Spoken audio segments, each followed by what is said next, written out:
Yes, it works. I feel like Britney Spears. Do you remember her? Right. Welcome, everyone. My name's David Higgs, and I'm a photographer and printer from Sussex, from the southeast coast. And my talk is the Analogue Darkroom in the digital world. I'm going to start with a few confessions. The first is I've only just started speaking today after having laryngitis, so I'm a little bit husky, and I apologise for that, and hopefully my voice will last out. That sounds better already. And the second thing is I've never been to the photography show before, and it's huge, and I was fully envisaging it to be full of the latest cutting-edge technology, all the new cameras from Nikon and Fuji, and I thought, well, who's going to come to this? Because I am going to talk to you about processes from the dawn of photography, kallitypes 1830, cyanotypes 1840, and then platinum printing, which is my speciality, 1873. So welcome to the anachronism corner of the NEC. Thank you for coming. There is a resurgence in the dark arts at the moment, and that is partly fueled by improvements in digital inkjet technology, and it's that hybrid system I'm going to talk about today. So this is what I normally look like when I'm taking pictures. This is my 19th century selfie. I'm part of the Instagram generation. My daughter's very proud of that. I'm just going to show you a few images, the sort of thing that I do. I'm using film and then very pictorial Victorian lenses to give this sort of feel and image. I think the model helps. Come on, guys. Yeah. I take all my images in the Sussex Weald. That's where I come from.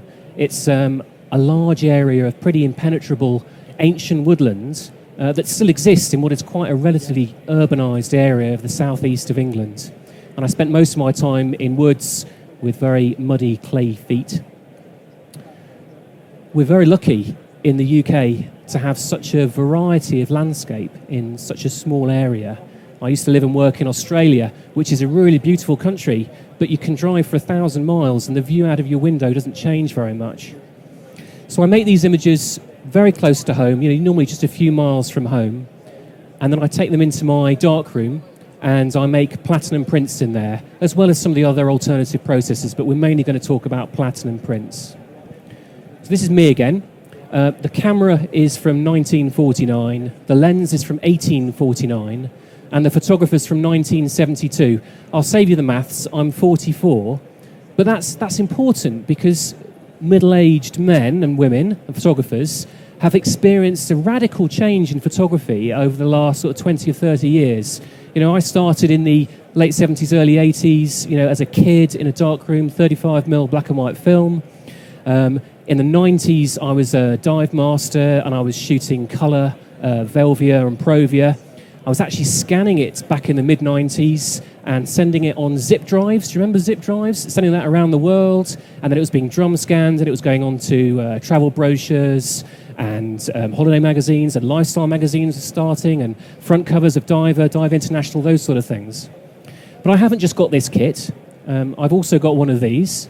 Has anyone else? Put your hands up if you've used a Holga. Yes. Frustratingly fantastic camera. A single meniscus plastic lens or a glass one, it doesn't make any difference. But we've got single meniscus lenses in our eyes, and it does tend to replicate that kind of dreamy view. But frustrating because you get a really good image, and then, I find I get a lot of blah. We're on the Linhof stand, so this is my 1950s Linhof. Loads of 35mm stuff. Don't worry, there is a point to this, I'm coming to it. Paul Mitchell will know what this is. Does anyone else know what this is?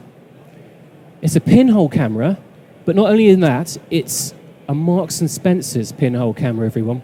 So it can only mean that my mum bought this at some stage, because you can only remember my family that shops at Marks and Spencer's. And when I did this talk before, no one believed that it can make an image. So here's an image taken with that biscuit tin.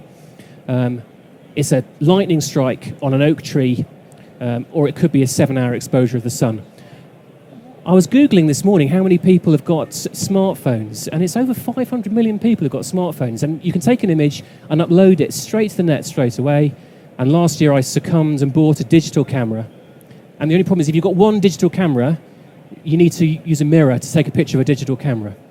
There's a point to it, and that is all these images can be imported into your computer. And that's either by scanning a film, scanning a print, or directly digitally. And if you've got it in your computer, you can then print out on an inkjet printer, you can print a negative, and then you can process that either in silver or one of the alternative processors.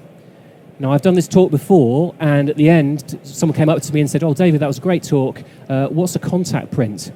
So this is what most people think of as a contact print. This is for the Heroes album. I didn't take this, obviously. And it's a sheet of medium format film. Every little image is 6 centimeters by 6 centimeters. You put it on some photographic paper. It'll be a 10 by 8. Put a bit of glass on top, expose it to light, and you make your image. So each one of these is the size of the negative. It's 6 centimeters by 6 centimeters. Now, back in the day, photographers wore hats and they carried big cameras. And the reason for that, the hat would have been the shutter, and then the camera would have been massive because there were no enlargers. This was some time before enlargers. So you had your negative, and you had to, whatever size your negative was, your print would be. And also when you're using the alternative processes, which are ultraviolet light based, there's no such thing as an ultraviolet light enlarger. We're in Photoshop. This is an image in Photoshop. You can do all the magic you want to in the image in Photoshop and then print out a negative. So now we're back in the real world. This is actually a negative I've created on overhead projector paper, and then I've made a platinum print, which is just down there if you want to have a close look later. We're going to start off in the darkroom, and I'm going to show you a film that was made last year by a very talented man called Angus Mitchell, and he did a film down in the southeast of England in Sussex and Kent, and he looked at 3 photographers. One was Valder Bailey, who you may know, who's doing very well with ICM and multiple exposure landscape work, and also Leon Taylor, who's a great silver printer and also a pinholist, and with me. And it's a 15-minute film. It's worth Googling. Chasing Light is its name, by Angus Mitchell. Beautiful film, well done. I've stripped out 3 minutes of it just to show you some work in the darkroom. It's not a how-to on how to make a platinum print. It's really a sort of bit of televisual art, and I'm going to talk over it. But the first thing you need to know is that you don't need a darkroom to do any of these processes. It's an ultraviolet light-based process, so if you're in the UK in the winter, any room in your house will work, and if you're in the UK in the summer, any room in your house will work, because it's ultraviolet light that it's sensitive on. So we're going to start off, hopefully in my darkroom. Oh, it is starting, not on my computer. So here we are in my lab, and there is no platinum paper. You can't just buy this stuff. You have to actually make it. They last made platinum paper before the First World War. So what you need to do first of all is to coat your paper, and you need to coat it with various chemicals to make it sensitive to ultraviolet light. That's the negative that I'm putting on, which is a 10 by 8 digitally made image from a 5 by 4 sheet of film that's been scanned in. So you paint on this solution, which is platinum, palladium and ferric oxalate. You then need to cook it, you need to expose it to light, and you need to use ultraviolet light. so that could be the sun, or it could be these ultraviolet light bulbs, which you can get from any wholesaler. They're the sort of bulbs that you see at the back of a delicatessen or the back of a butcher's. They don't give you skin cancer, they don't give you wrinkles, they don't give you a suntan, but they are quite bright. And then once that image has been exposed, it then needs to go through various stages to develop and clear it.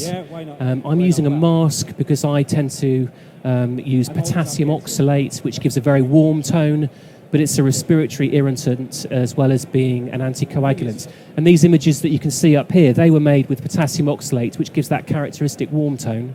If I'm doing a workshop, I use a chemical called ammonium citrate, which is really harmless, and I'm also experimenting with sodium acetate. So here's the developer going on. Sodium acetate is actually a flavouring used in the manufacture of salt and vinegar crisps. So it's really, really harmless, but a bit stinky.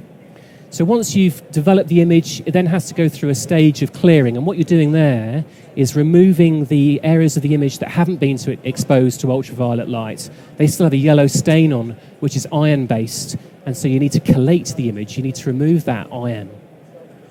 Then there's a washing process. They need to be washed for about an hour, and then dried and then flattened. Platinum prints are the most archival printing method known to man. If you remember from your periodic table, platinum and palladium are right down over here. They don't like to give up or receive electrons, which means they don't like to form compounds. They don't like to rust or tarnish or fade. So the image that you see will remain the same forevermore. I can't see from here. Is that video finished? Almost. Okay. Any questions about the wet side of the process? That just is not an instructional video. You know, it'll take you weeks to kind of learn the process. It's just to give you an idea of what's going on. So if we go into the digital darkroom, this is a piece of 5 by 4 inch HP5 scanned in, and then we need to make some adjustments to it to enable you to print it out. So if at a very basic level, if you just invert it and then swap the image left to right, you will get a very good image if you make a platinum print. If you do that with, make a very good image if you make a cyanotype. If you make a platinum image, the contrast will be all wrong. And there's a reason for that. There's a contrast that's inherent in the platinum process. So the exposure to ultraviolet light is non-linear. There's also a problem when you're making a digital negative. You're putting pigment on top of a clear acetate, and that pigment is absorbing the ultraviolet light as it passes through. And if you've ever worked in the silver, and you look at an image, you're looking at daylight coming through, and of course the printer's seeing ultraviolet light coming through, so it's very difficult to interpret those prints. When you're making a print, and most printers use Epson printers, they're using the K3 Ultrachrome ink set. It's got 3 blacks in it, but it's also adding in other colours to counteract any colour cast that you might get in a positive print. And reds and oranges and yellows, they absorb a lot of ultraviolet light. So what you have to do is, if we go back to our original image, is you have to apply a pretty nasty contrast curve to it. So that's your image as you'd like it to look. And then we're applying this contrast curve down here. And if you're used to Photoshop curves, you'll see that the highlights have all been taken down, the midtones are all flattened, and then the shadows have all been boosted. So that gives you a rather an ugly image, but it also, puts a lot of strain on the pixels. So to avoid getting digital artifacts, you need a really good scan, or you need a really good digital input. So this is to remind me that here's one I prepared earlier. I'm just going to show you and pass around a negative and a positive platinum print. So Oriole, if you want to just throw that negative around, and Paul, if you want to take that and just pass that around. Yeah, so you make a print onto acetate, and then off the negative, and then contact print it onto the paper that you pre-prepared. So you use the computer as your enlarger. So you can use... Exactly that. So you can use your iPhone, or you can use your digital camera, or you can use your large format film camera, all through this process. And if you hold up to the light, you can see how much detail is in that negative. And that's a destructible negative. I can print out another one in seconds, whereas when I was working just with silver before, you can bake on chemicals to your negative, and that's it, destroyed forevermore. So it's nice to have something that's quite disposable. I'm going to talk a little bit about paper now. Paper's really important. If you make prints with an inkjet, you'll know that the surface colour and the surface texture makes a massive difference to the prints. But when we're dealing with these alternative processes, we're also relying on a chemical reaction to happen inside the paper. So that chemical reaction has to sort of deposit metal in the cellulose fibres in the paper. So there's a couple of papers that are good to use. I use a lot of Fabriano Artistico, which is actually just a watercolour paper. You can't use it straight off because it's buffered. So when they make the paper, there's lots of calcium carbonate in it, which will stop platinum working. So you need to wash that in acid and then wash it in water afterwards. Arches Platine is another very good platinum paper. Herschel is one that's made by Buxton Paper Mill. And the best one is COT 320. COT 320 is what I use in all my work when I print for other printers, and it's in all my work when I do when I'm teaching it, because it basically works right off. There are no problems with it. It coats really nicely. It's got a really nice surface texture. That's what you're looking at in this print. This is on COT 320. And it's got a nice Dmax to it as well. So these are the problems you can get. You need a nice base white. You need a nice strength in the paper as well, because you're going to wash it in acid, and then you're going to have to clear it, wash it for an hour. It needs to be good, strong stuff. If you touch the print, then you'll put oily wax on the print, and you won't be able to coat it properly. If you cut any of the print with metal, you'll put a shard of microscopic metal, and then you will encounter the black spot of doom, which is these black areas that appear in the print. Batch numbers are important. If you're getting a paper and it looks really nice, keep that batch number, because the paper manufacturers tend to randomly change exactly how they're doing things. And a batch that works really well can then, you get a new batch and the paper just doesn't work at all. I'm going to talk quickly about silver printing. I'm not a silver expert by any means. This is an image taken with a Lumix point and shoot neutral density filter in New York. Same process. Make a negative. Take that negative into the darkroom. Stick it onto some photo paper. Make your prints. These are like a Michael Kenner 7.5 inch print, and there's your silver print from a digital source. So then you could tone it. If Tim Rubman was here, he'd be wanting to lift print it. You can put sepia or selenium toning, and there's also other solutions. So this is an image made on a medium format film, Kodak Ektar. It's in color. You can make a black and white print from color, but I've always found it a bit tricky. So take it into Photoshop, invert it, make your print, and then that's a scan of the print. So that's a 7.5 inch print. So you're looking at quite big. Silver's a very discerning surface compared with the matte papers that we've been using. So any artifacts, any digital changes that you see in the negative will be very obvious. So we're going to do now what I never really do, which is to sniff the print. So now we're zooming in. So if you imagine this is beyond a loop, that's kind of loop. This is sort of almost microscopic. And this is from, remember, this is a digital source, digital negative, but now we've got an organic, analog silver print. And there's still a huge amount of detail there. You're never going to be able to discern between an optical and a digitally generated print. If you were really discerning, in some of the midtones, there's some grain. Now, some of the grain is from film, but also when you inject this ink onto the surface, onto a smooth surface, it does pool microscopically, and you get quite an attractive grain. This is a small print. If you're making a big print, you're just not going to see it at all, because of course that grain size stays the same, and as you make a bigger print, you can't see it. That's the end of my talk. There are opportunity for questions, but I've got a question for you guys. Is anyone there sitting there, I wonder if you are, thinking, oh, this is cheating? No? He can explain literally how easy it is to operate. It has to be. I operate it. I don't do technical. I don't do complete big lighting setups. That's it. Quick for what I do. We'll be doing. You're just using the computer as an enlarger. That's all you're doing to make your negative. If you were very clever, then you can still get some film that you can enlarge on. There's dupe film that you used to be able to get. You have to use some quite nasty chemicals for that. And if you're using like 10 by 8, I would still recommend scanning it and making the negative digitally rather than using 10 by 8 film and making a 10 by 8 image. And that's because if you use 10 by 8, you need to use some nasty chemicals, potassium dichromate chemicals, which are carcinogens, to actually get enough contrast in the image. If you look at platinum images from way back when, they can look quite faded. They're not faded, that's just how they always looked.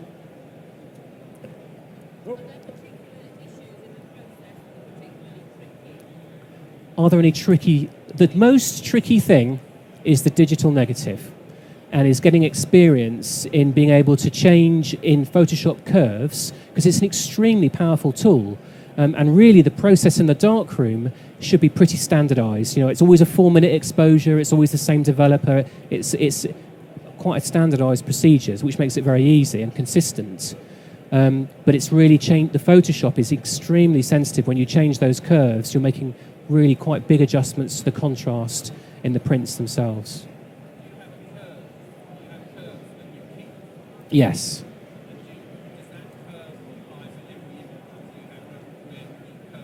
I am now at the state where I can pretty much get an image into my computer and make a platinum print with, straight off, without having to make any adjustments. occasionally, particularly if I'm printing for somebody else, those interpretations in Photoshop might not be the same, and they might want something different. And then I might need to make a tweaker curve.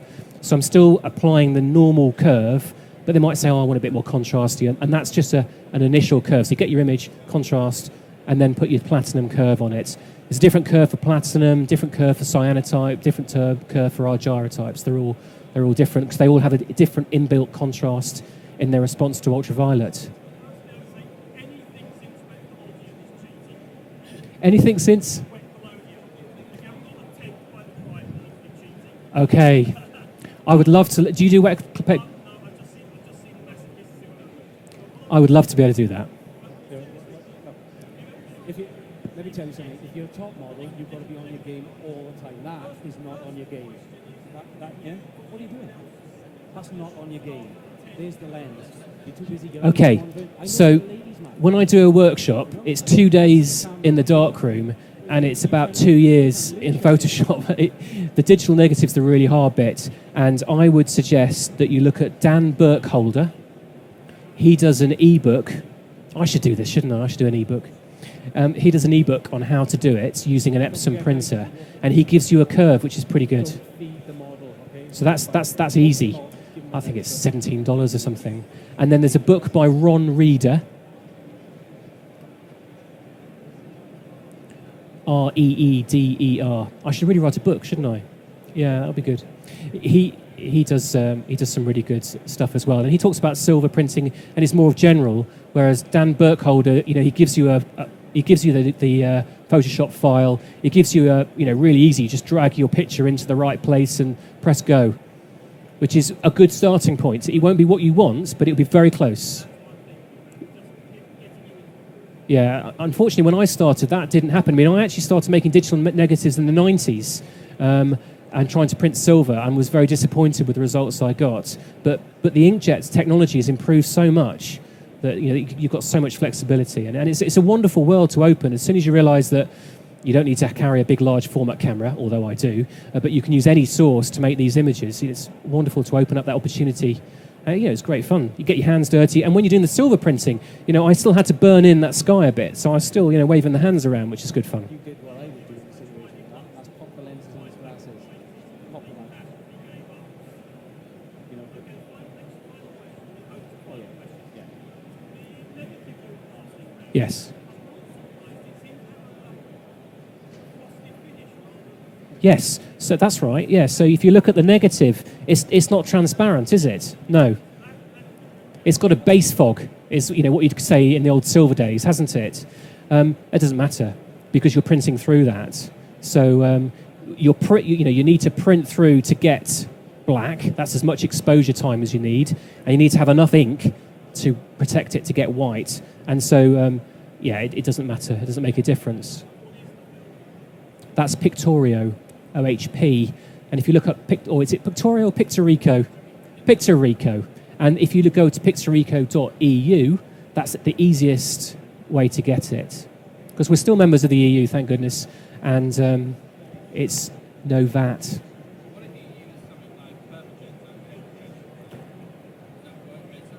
I've tried Permajet and failed. I know other people have a really good experience with it. It's printer dependent, and I think it's the type of pigment that you're using dependent as well. But when I used Permajet, and I was using it the right way round, the ink just sort of flowed about on the surface. It didn't want to settle. But I know other people have used it and been successful with it, but I gave mine away, actually. Yes, if you're going to start, platinum's expensive. Don't start with platinum. Start with cyanotype, or if you don't like blue, start with argyrotype, A-R-G-Y type. And that is a browny black cyanotype, basically. It's very easy. You develop in water. You can do this at home with the kids. It's not a problem. It's cheap, 30 quid for a bottle of sensitizer. Just make sure you get some good paper. All these processes, because you're relying on that chemical thing to happen, you need to spend the money on the paper, really. That's the thing. Otherwise, it's just not going to work, and then you're going to be trying to change your curve for it not to work. And I've been there, and really, start with a good paper. You'd have to say that again, Robin.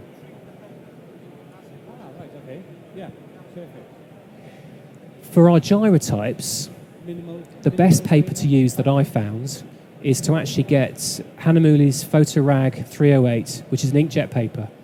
Wash it, and you'll find the inkjet receiver layer will just float off in a cloud, and then dry it. And that's the best argyrotype paper I've come across. And of course, it's very easily accessible. You can get that anywhere, can't you? So an argyrotype is almost looks like platinum. You haven't quite got the range of tones and the infinite tones that you have with platinum and the kind of luminosity, but it's a good starting point. Sun printing, only at school. Only at school. So yeah, sun printing is basically using cyanotype, isn't it? And cyanotype's brilliant starting because you can print on anything. You know, print on wood, stone, bed sheets, any paper. It's very, very resilient and it'll last on anything. It's very cheap. The range of tones is difficult, but you can tone away some of that blueness. You know, stain it in coffee or tea. That can make it quite a browny black. It also, if you use a very dilute solution of selenium, that makes it go quite black, but it's like 1 in 200 solution, really, really fine. Try it for a second. I'm going to tell you why. Because this All questioned out? I'm using it. It's easy. It's simple. This is easy. You can. No. I mostly print at night. That's the problem with these UV-based systems. Yeah, I mean the ultraviolet light source is really easy. It's just some UV tubes, or you can get, some people use a metal halide light, and these things up here, these luminaires on the surface of the NEC, these are metal halide lights. So if you can just buy one of them, but it's very bright, and it gives you about the same sort of exposure time, but they're 1,000 watts, and there is a warm-up time with them. So you need to warm them up and then put your exposure in. And Tim is pioneering LEDs. So Tim, you're going to build a UV LED enlarger because that's never been done. Can you do that? That'd be good. And then we can go back to enlarging film the old ways, couldn't we? Full circle. How are we doing for time? Do not hand your camera. Half an hour, that's what they said. You'll be straight out Okay, the fire. at 12, we have got a Meet the Speakers and a question and answer. I'm here all day if you want to come and have a chat about anything. L'Oreal's here, you're here at 12, we're answering some questions as well. This is the man from Berger, fine art photographer himself, and he'll be answering any sort of fine art, silver questions, platinum. Do you do platinum? Money, guys. Do you do platinum? Put your hat down on the floor. Do you do platinum printing? Okay, come on. No. Do you want to do it? Maybe in the future. In the future, okay. All done? Any questions? Thank you. Some contact details. The internet is an amazing thing, isn't it? David Higgs, that's my name. David Higgs Photography, David Higgs Photo, you know. I started the internet in the late 90s, and be careful if you do Google David Higgs. He's a pornographer in California. He's a fine sort of restaurateur in Australia. He's also a landscape photographer in the West Country, and he's got the best address, but there you go.